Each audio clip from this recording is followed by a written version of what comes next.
जय श्री कृष्ण। कन्या राशि और कन्या लग्न वाले सुने कि उनका 6 से 12 अक्टूबर का वीक कैसा जाने वाला है। आपका लॉर्ड सेकंड हाउस में आ गया, थोड़ा स्ट्रांग है, ठीक है।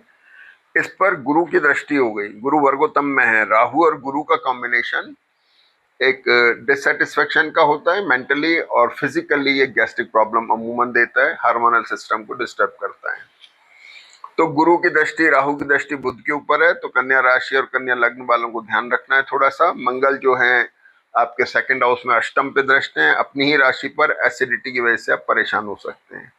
अगर आपको अमूमन प्रॉब्लम रहती है इस तरह की, तो आपको ज्यादा केयरफुल रहने की जरूरत है।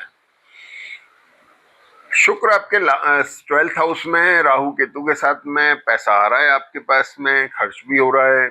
सूर्य केंद्र में आपको रिकॉग्निशन दे रहे हैं। अब ये शनि और चंद्रमा बहुत अच्छे कॉम्बिनेशन है।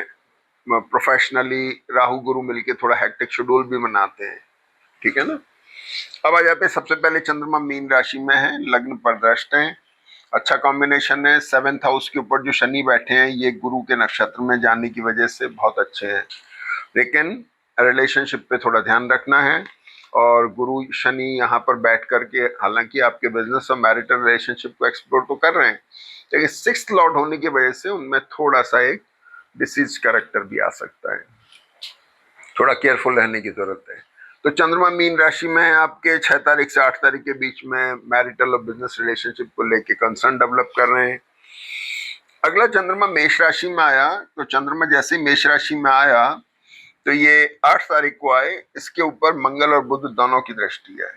चंद्रमा आपके एकादश भाव के स्वामी हो गए, बुध के स्वामी हो गए, दशम भाव के स्वामी बुध हैं। ये कॉम्बिनेशन बड़ा अच्छा कॉम्बिनेशन है, प्रोफेशनल चेंज ला रहा है, लेकिन बेटर मायने में। मंगल की दृष्टि एक्यूट कॉम्बिनेशन बना रहा है एसिडिटी का, केयरफुल रहने की जरूरत है। पैर में, कंधे में कुछ दर्द वर्द हो सकता है, वो भी एसिडिटी की वजह से ही होगा, ठीक है। यहां तक बातें ठीक है। अब हुआ ये कि 9 तारीख से हम शुरुआत करेंगे सबसे खास तौर पर विशेष ध्यान देने की। ये शुक्र बदलते हैं 9 तारीख को सुबह 11:30 बजे, और ये कन्या राशि में आ जाते हैं।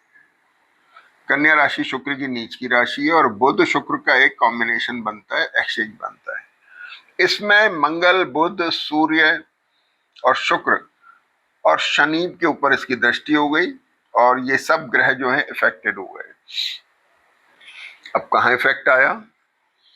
शुक्र मंगल, शुक्र बुध, ये कफ कोल्ड के कारक हुए। ग्रहण में जाने से कफ कोल्ड से आपको बचना है, विशेष ध्यान रखना है। वायरल फीवर फैल रहा है, बहुत ध्यान रखें।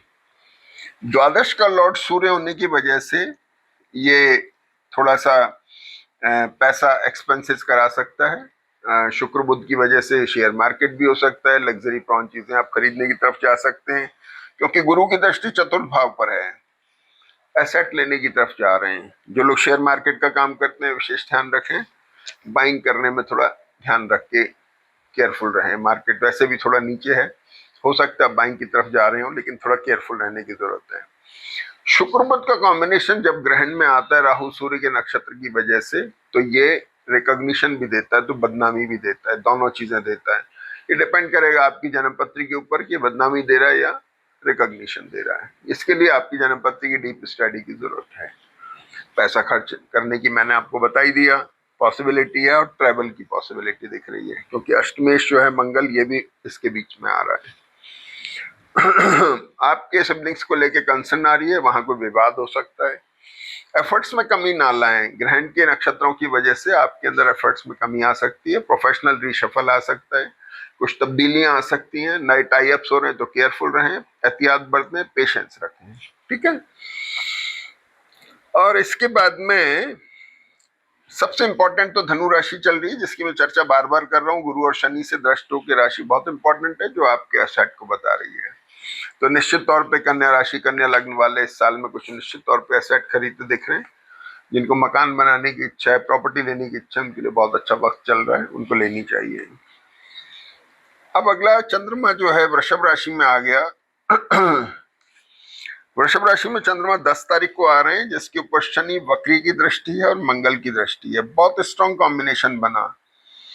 शनि गुरु के नक्षत्र में है, चंद्रमा एक्सप्लोरिंग हो गए, लेकिन इसके लॉर्ड शुक्र नीच नवांश में चले गए, थोड़ा डिमनेस आ गई, थोड़ा सा हल्कापन आ गया, डिसीजन लेने में थोड़े फीबल हो गए, कमजोर हो गए। जो चीजें अब तक बहुत अच्छे रिजल्ट दे रही थी, थोड़ा सा ऐसा लगा जैसे कुछ कमी आ रही है। कोई परेशानी नहीं है, ठीक हो जाएगा। अगला कॉम्बिनेशन आता है जब चंद्रमा आपके मिथुन राशि में आ रहे हैं 12 तारीख को। ये एक गज केसरी योग बनता है गुरु चंद्रमा का, जो प्रोफेशन के लिए बहुत अच्छा है। खासतौर पे teaching, preaching, consultancy, banking, HR, management, इस तरह की फील्ड या दुकान करने वाले लोग हों, एस्टैब्लिशमेंट हो, ऑफिस वाले, इनके लिए बहुत अच्छा वक्त है। चंद्रमा यहाँ पर एक तरह का एक बहुत अच्छा कॉम्बिनेशन दे रहे हैं जो उनके लिए एक्सप्लोरिंग है, और ये प्रोफेशन को लेके कंसर्न डेवलप कर रहा है। तो राहु की दृष्टि हो गया, डिससेटिस्फेक्शन तो है। शुक्र बुध का भी कॉम्बिनेशन चल रहा है, इसलिए जैसे शुक्र बुध के नक्षत्र बदलेंगे, स्थितियां सुधरेंगी, आपके प्रोफेशन में तेजी आएगी, आपको फायदा होगा।